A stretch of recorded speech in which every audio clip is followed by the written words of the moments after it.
Hi, Anton Guinea here, and I thought I'd just give you a quick rundown on the recently released AON Hewitt Employee Engagement Review from 2015. And it makes interesting reading. What it tells us is that 62% of employees globally are actively engaged in their work. Now, 6 out of 10 people in your business are focused on achieving your business goals and objectives.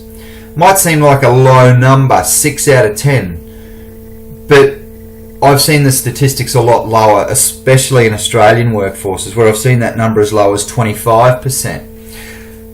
What's alarming about the statistics from AON Hewitt really is that the average employee's work experience has dropped by 28% during 2015.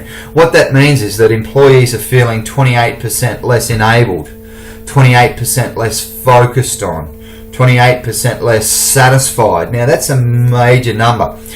What AON Hewitt have found is that to build a culture of employees, and I guess reduce that 28%, is by building engaging leadership and focusing on the individual. Absolutely, and there's two great quotes there from Sam Allen and Joseph Jimenez that talk about those two areas. And I guess when you talk about leadership, here's my spin on it, and I guess here's how I coach leaders to engage with their teams and with their people. And the first one is to be authentic.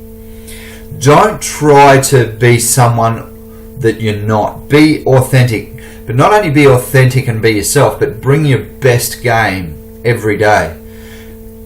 Leaders don't do leadership. Leadership is not a job title. Leadership is something that people are deep down in their heart of hearts.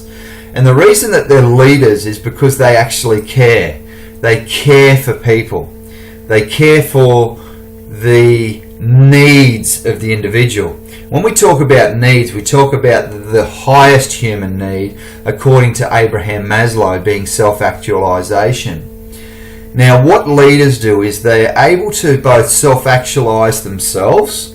So great leaders have a great experience of work because they add heaps of value and they help other people become self-actualized, which means that they create satisfying work, they create challenging work, and they create a work environment that is a great experience for their employees.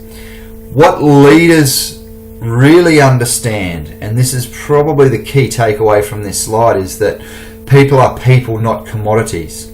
When leaders see people as commodities, they treat them as such, and they don't treat them as people, and they don't know what their wife's name is or what their kid's name is or what really drives them to be better at work.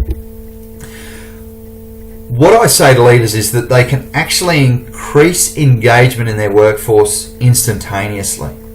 It's a big job, yes, I get that, and I don't want to undersell it, but as a leader, if you walked out to your teams and if you had 3 questions that you asked of your team on a regular basis, you will find that you will get great answers to these questions. And then if you go away and implement some of the answers that you get to these questions, you'll be amazed at how engaged your people become very, very quickly.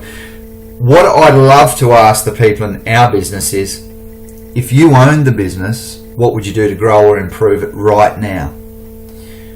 Then ask them, what is the one biggest problem that you're facing right now? What are the goals and objectives of this business? When employees are challenged to think about and answer those questions, you'll be amazed at what they come up with. Then that gives you the ability as a leader to go away and take some action. And the more action you take, the more credibility you get with your team and the more engaged they become. Here's one thing that I ask leaders to do: to engage with their people and ask their team members to come up with what's called an employee value proposition.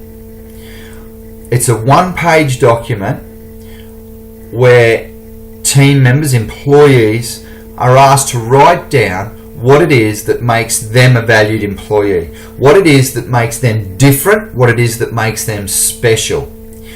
What's more important though is that they write down what value they are adding to the business. They sit down and discuss that with their leader.